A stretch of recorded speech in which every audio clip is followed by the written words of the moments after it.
Lo que tenemos acá es una base de datos de irradiación diaria extraída de la página de la NASA. Fíjense que acá lo que tenemos es una celda, hay varias, ¿no? De varios días, donde tenemos el año, el mes y el día y el valor de irradiación diaria. ¿Sí? Ya no es media, porque es del día 1 de enero, el área bajo la curva fue este valor. 5,46 kilowatt hora metro cuadrado día. ¿De qué día? De ese día. Esto pasó el 2 de enero, 3 de enero, y así hasta el año 2004, el día 31 de diciembre. Esto de ir de principio a fin, lo hacemos con control, flecha para abajo, control, flecha para arriba, ahí voy hasta el primero o último valor. Pero, así como uno baja los datos, no nos sirven porque los queremos procesar para hacer algunas cuentas. Entonces, yo acá tomé un camino de los múltiples caminos que tiene el Excel para hacer esta separación de datos, y acá básicamente lo que usé fue la función extrae, que extrae caracteres de adentro de esta celda, que es lo que selecciona acá, cuál es la posición inicial de donde quiero contar los caracteres que voy a extraer y la cantidad de caracteres. 1984 tiene 4 caracteres, bueno, le estoy diciendo eso a la función. Lo multiplico por 1 para que el Excel sepa que estoy hablando de un número. Se escribe eso, se hace doble clic sobre el cuadradito negro, o arrastramos hasta el final, no lo recomiendo porque tienen que recorrer, digamos, 6.000 celdas, y bueno, extrae el número que nosotros aquí nos dice que es el año. Lo mismo podemos hacer para el mes, con la función extrae, para el día, y acá tenemos el otro tema, que es el separador decimal de punto por coma o de coma por punto, depende del Excel de cada uno. En mi caso particular lo tenía que pasar a separador de coma. Entonces extraje el 5, el 46, acá puntualmente toda la serie de datos tiene un número con 2 decimales, entonces vale esta técnica. Y después lo que hice fue concatenar estas dos celdas y en el medio le puse una coma. ¿Y cómo le agrego la coma? Comillas, coma, comillas, y de esa manera entre estos dos valores, que en este caso es la celda E10 y la celda F10, me agrega la coma. Lo multiplico por 1 y listo. Tengo mi serie de datos diarios de H. Acá es H, digamos, en el plano horizontal, diaria. No es ni promedio ni nada. Y acá solamente a los ojos de mostrarles, seleccioné toda la serie, como lo hice, me paré acá en la primera, control shift, flecha para abajo, seleccioné los 7680 datos, solamente para mostrarles, voy a insertar un gráfico para que vean de que estamos frente a una serie diaria en donde se ve la estacionalidad culpa de la declinación en este lugar que estamos evaluando, que es en un lugar con latitud menos 29 y longitud menos 65, es Argentina, en provincia de Catamarca. Bueno, pero así los datos no nos sirven para nada. Hay varias formas interesantes para analizar esta serie de datos. Yo acá me voy a quedar con un camino arbitrario, pero esto es digno de profundizar. Y miren, como ahora yo ya tengo esta base de datos, en donde cada campo tiene su nombre, ¿sí? Cada uno se llaman campos, a mí me interesa el campo irradiación, año, mes y día, ¿no? Para eso los extraje de esta serie. Entonces, hay varias formas de hacer estos análisis con funciones o con tablas dinámicas. Entonces uno puede seleccionar todo esto. Ven acá, inserta una tabla dinámica. Yo ahora lo voy a insertar en una hoja nueva, nueva hoja de cálculo, y básicamente me da una tabla vacía con los campos en donde yo puedo hacer cosas. Yo voy a pasar esta hoja, que ya lo tengo armado, en donde acá lo que nos interesó básicamente fue, en las filas traje el año, 1984, hasta el que encuentre en la base de datos, en este caso desde 1984 hasta el 2004, y fíjense que lo que acá nos interesaba era hacer la suma de la irradiación anual. este es un dato que lo van a ver mucho, por ejemplo, cuando se caracteriza un lugar, como horas solares. Por ejemplo, para este caso de Catamarca, en promedio, podemos ver que tiene aproximadamente, en el plano horizontal, 1800 kilowatt hora año. Sería así, metro cuadrado año. Acá, como está sumando acá, esta unidad está mal, ¿no? Pero como el campo está asociado a un dato diario, nos dice día, pero en realidad ya acá no es más día. Así que acá lo que tenemos es ese valor, ¿no? Que muchas veces, digamos, van a ver que para los proyectos se habla de esto, ¿no? De 1800 horas, 1700 horas. Lo que hay de fondo ahí es que están asumiendo que, para decir horas, así porque sí dicen horas, ¿qué se está asumiendo para pasar este dato de energía por metro cuadrado anual y decir, en vez de eso, horas? ¿Qué estamos asumiendo? Bueno, es importante que si alguien dice que esas son horas, es porque está asumiendo que la potencia evolucionó con un valor de 1 kilowatt. Entonces, acá a mí me interesa este camino, porque lo que estoy buscando es calcular la desviación estándar relativa. Desviación estándar relativa. Entonces, de esta suma, acá le calculamos el promedio, con una simple fórmula promedio, desviación estándar, con la función desviación estándar, y la desviación estándar relativa no es ni más ni menos que el cociente entre la desviación estándar de la media, esta serie, y el promedio. Ahora, ¿por qué me tomé la atribución de calcularlo así y no, por ejemplo, calculando el KT de cada día, que ese también podría ser un camino? ¿Por qué creen que estoy tomando este camino para lo que nos compete en este curso, ¿no? Que es de proyectos fotovoltaicos que tienen una función que es inyectar energía a la red, y cuando miro el horizonte temporal de los proyectos, no miro cualquier horizonte temporal, como podría pasar, por ejemplo, con un sistema off-grid, que estoy mirando el peor mes. Acá no miro eso, miro otra cosa. ¿Qué miro? Miro el año, ¿sí? Porque uno separa el 31 de diciembre y uno lo que quiere es maximizar la producción anual. Uno quiere producir la máxima cantidad de energía de manera anual para que después cuando lo multiplique por el precio de venta o la tarifa de consumo, dé máximo, porque estoy haciendo un negocio. Entonces, me interesa lo que pasa en términos anuales. No siempre es así. Por ejemplo, en off-grid, yo tengo, si estoy aislado, tengo que mirar lo que pasa el peor mes, porque siempre todo lo que pase después del peor mes son, digamos, buenos presagios, ¿no? En cambio, en on-grid a mí me interesa la suma anual, el máximo de la suma anual. Entonces, fíjense que la variabilidad ahora la estoy midiendo en términos anuales. Y algo que se mide en ciclos, si no cambian las cuestiones geométricas Sol-Tierra y el clima es más o menos estable, prácticamente la suma anual debería dar igual. ¿No? Obviamente tiene variabilidad porque estamos hablando del clima. Y la distribución anual, sí podemos hablar de una distribución normal. En cambio, el KT mes a mes no. El KT está fuertemente influenciado por la climatología. Y la climatología tiene estacionalidad. Hay lugares donde llueve más en una época que en otra, entonces ahí ya la cosa se distorsiona. Entonces, puedo asumir una distribución más normal cuando hablo de un valor medio o suma producto o sumatoria total anual, en donde ya empieza un periodo nuevamente. Y toda esa variabilidad de horizontes temporales más chicos ya está metida ahí adentro. Y eso se supone que se repite año a año. Entonces, una vez que tenemos la desviación estándar relativa de una sola variable, ¿no? En este caso, de el recurso solar.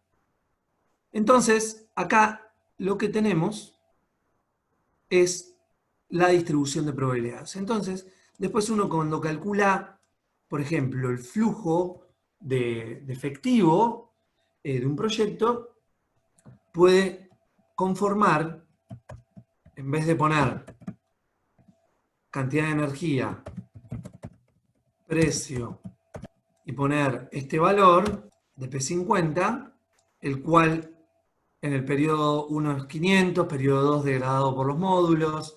Puede tomar Q energía P50 y una columna al lado, Q energía P90, P95, P97, y después con una lista desplegable o con un control de formulario pueden elegir el escenario que quieran para ver cómo repercute en los resultados. Está bueno justamente no tomar solamente esto, sino dejar preparada la planilla para que a ustedes les permita elegir un escenario u otro. Estos son todos escenarios. Así que el camino que sigue es ese.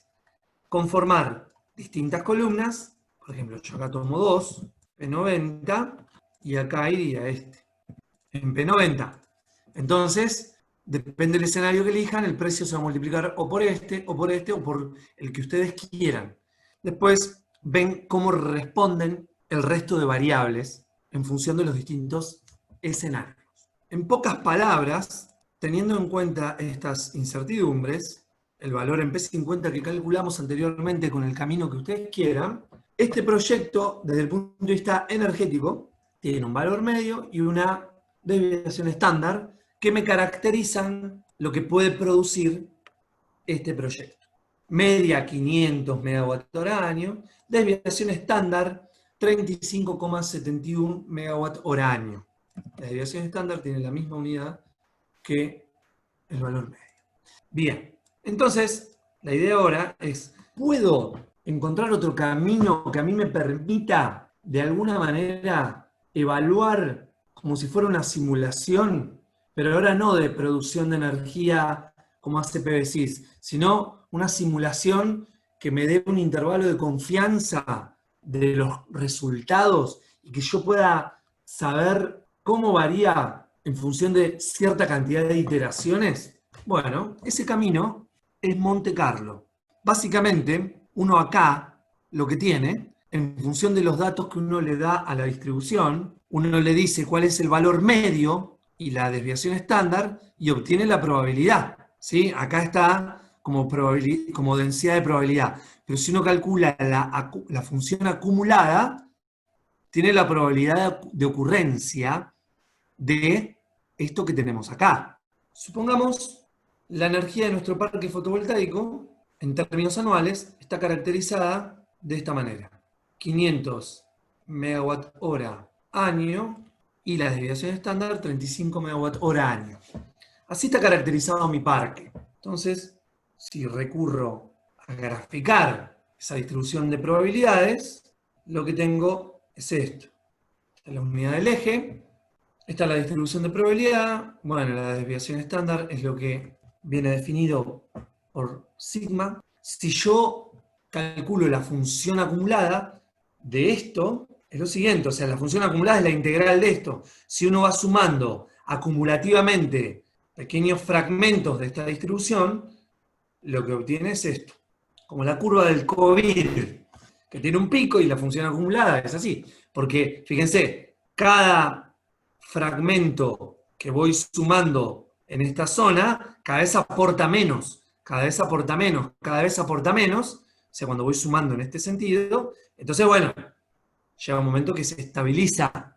Esta es la función de densidad de probabilidad y esta es la función acumulada de probabilidad. Con esta función puedo ver cuál es la probabilidad de que este parque produzca 500 MWh año, la probabilidad de que produzca este poquito menos, bueno, y así. Ahora, el método Monte Carlo, explicado muy sencillamente, interesante para que cada uno lo investigue, nos dice lo siguiente. ¿Qué pasa si ahora yo de este lado genero números aleatorios? Obviamente que tengo mi distribución de probabilidades acumulada, que la forma de esta S depende de este mu y de este sigma. Ahora vamos a hacer distintos casos. Entonces, imagínense que yo por acá, por el eje Y, puedo disparar una ametralladora de números aleatorios entre 0 y 1, puedo disparar números. Cada uno va a tener su reflejo acá.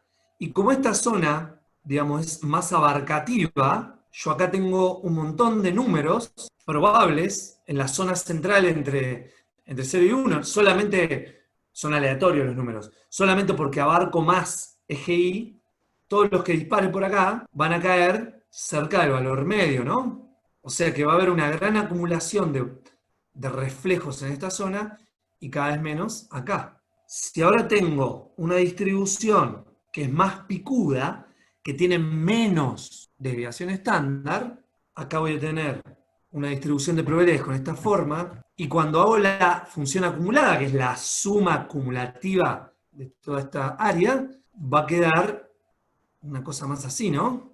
Entonces, mi generación de números aleatorios para esta función de distribución de probabilidades B, cada vez que yo disparo un número aleatorio por acá, y bueno, tiene su reflejo y muy cercano a la media, y sí, casi la desviación estándar tiende a cero. Y cuando la desviación estándar tiende a cero y el valor medio es el único valor posible, tengo una línea, y cada valor que yo tire aleatorio por acá tiene su contrapartida en el único valor central.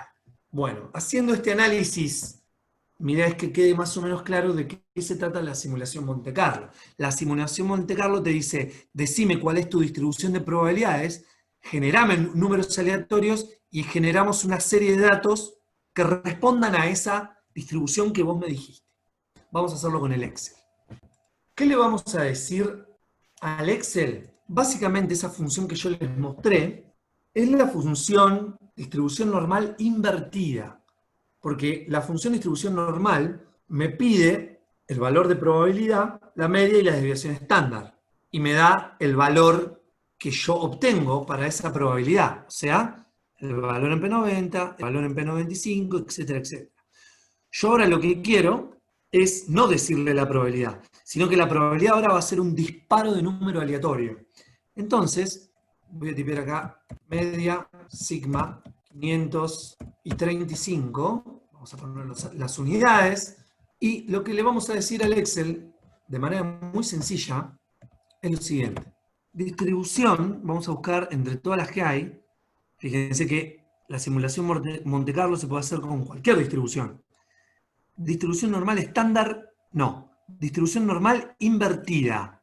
Fíjense que ahora me pide la probabilidad, la media y la desviación estándar, y en donde dice probabilidad, yo no voy a decirle 0,10, 0,9, yo ahora quiero que ese valor entre 0 y 1 fluctúe de manera aleatoria, y que me refleje valores en el eje X, pero que respondan a estos dos parámetros. Porque el reflejo va a ser por impactar en una curva acumulada, que es la acumulada de una densidad de probabilidad que tiene esta media y este sigma, no cualquiera. Entonces acá le voy a decir aleatorio. Valor medio, apretamos un F4 para que me lo fije. Desviación estándar, elijo la desviación estándar, F4, cierro paréntesis y fíjense que si apretan F9 se calcula la hoja. Lo que está haciendo cada vez que aprieto F9 es disparar un número aleatorio y darme un resultado probable, que ha sido función del número aleatorio. Lo voy a poner afuera el número aleatorio para que se vea. Número, este mismo, vamos a sacar. Acá vamos a referenciar. Fíjense, dispara 0,4 y como es un valor cercano a 0,5, da un valor cercano a la media. Miren, fíjense, depende lo que yo vaya disparando, es el valor de resultado. Si pongo acá 0,5, y sí, está bien definida la función distribución normal. Entonces, lo que vamos a hacer ahora es tirar esto una cierta cantidad de veces. Se puede hacer de un montón de maneras, pero a mí me interesa ahora, para que quede gráfico, hacerlo de esta manera un poco artesanal. Y cada una de estas que yo estoy tirando acá, vamos a suponer en el orden de las 1000 simulaciones. Vamos a ver cómo es el histograma de frecuencia de estas simulaciones. Entonces acá, para hacer un histograma de frecuencias, tengo que definir los intervalos para usar la función frecuencia de Excel. Entonces, acá voy a poner 410, 415, vamos a hacerlo a 5, hasta 600. Y acá vamos a usar la función frecuencia. ¿Qué es lo que vamos a hacer ahora? Básicamente calcular la frecuencia absoluta. ¿Qué significa? contar la cantidad de veces que aparecen valores, por ejemplo, entre 410 y 415, entre 415 y 420. O sea, me cuenta justamente la cantidad de veces que aparece el dato entre ese intervalo. Eso se llama frecuencia absoluta. Entonces escribimos frecuencia, y acá me dice, decime los datos y decime los grupos. Los datos son estos, me paro en la primera celda, control shift, flecha hacia abajo, F4, para fijar la matriz, punto y coma, selecciono los grupos, de la misma manera, control shift, flecha hacia abajo, F4 para fijar, y cierro. Acá tenemos que dar un pasito más debido a que esto es una función matricial. Entonces, lo que tienen que hacer ahora es seleccionar los espacios hasta el final de los grupos y meterse adentro de la función frecuencia, pero después del paréntesis, y acá tienen que apretar Control Shift Enter. Entonces, nos calcula de manera matricial la frecuencia absoluta.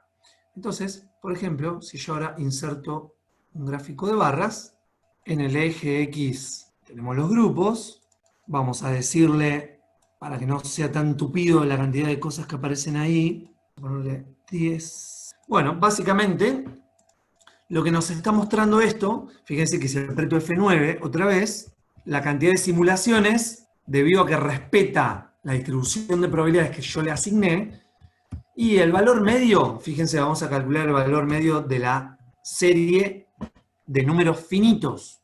Tiene que ser un valor mínimamente cercano al valor medio inicial. Si las simulaciones tienden a infinito, la media es 500. Esto sería la media de la muestra y el sigma de la muestra. Y esto es lo que se llama la media de la población y el sigma de la población. Vamos a calcular el sigma. Y, lógicamente, tiene que dar valores parecidos a los que le di de información. Si hago las simulaciones tender a infinito, estos valores tienen que tender a los valores originales, no tiene sentido, ¿no? Pero, digamos, básicamente acá, lo interesante es que si yo uso el valor simulado, puede pasar de que me aparezca un valor de 435, de 560, y si esto yo se lo hago también, por ejemplo, a la temperatura, al precio, este es mi precio de venta, ¿no?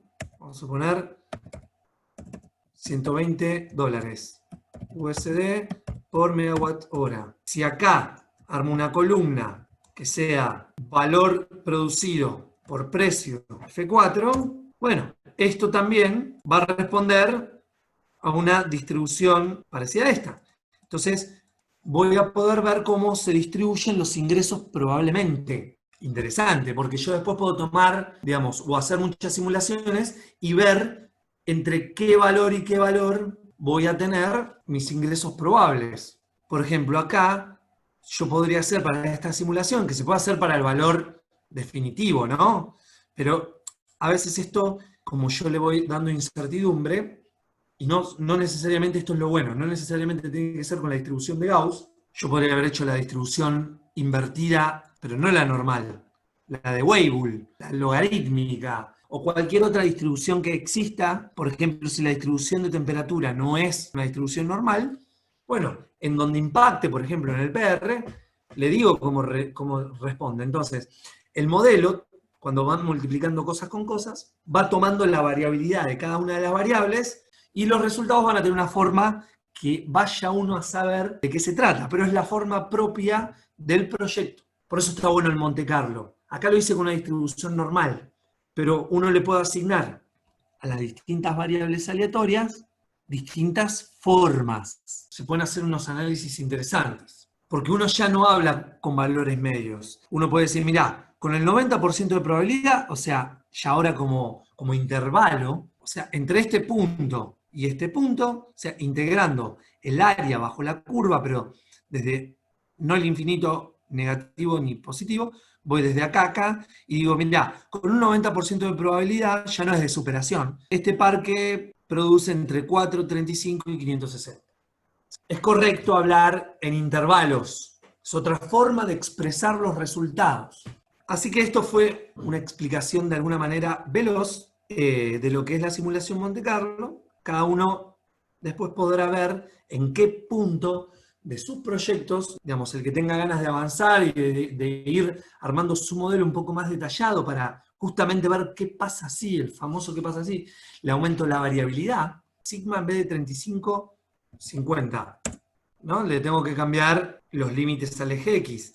Si le bajo la variabilidad, 20, interesante, ¿no? Si le pongo variabilidad 1, si le pongo 0, diverge el modelo, ¿no? Entonces uno de esta manera lo puede hacer de manera manual, haciendo la frecuencia absoluta acumulada y calcular, tener una celda acá que diga para 90% de probabilidades, o sea, contando no desde el inicio y del final, sino digamos, desde este punto, por ejemplo, hasta este punto, el área bajo la curva, lo hace de manera manual y acá, en función de cómo varía uno el sigma, le va dando la cota inferior y la cota superior.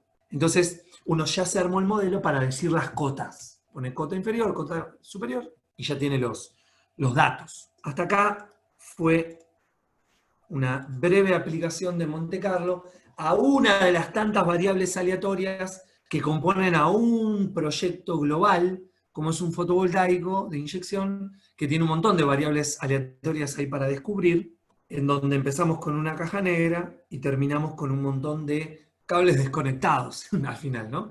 La idea fue esa, ¿no? Que empecemos a ver justamente cómo vincular variables y que hacen que responda a un resultado.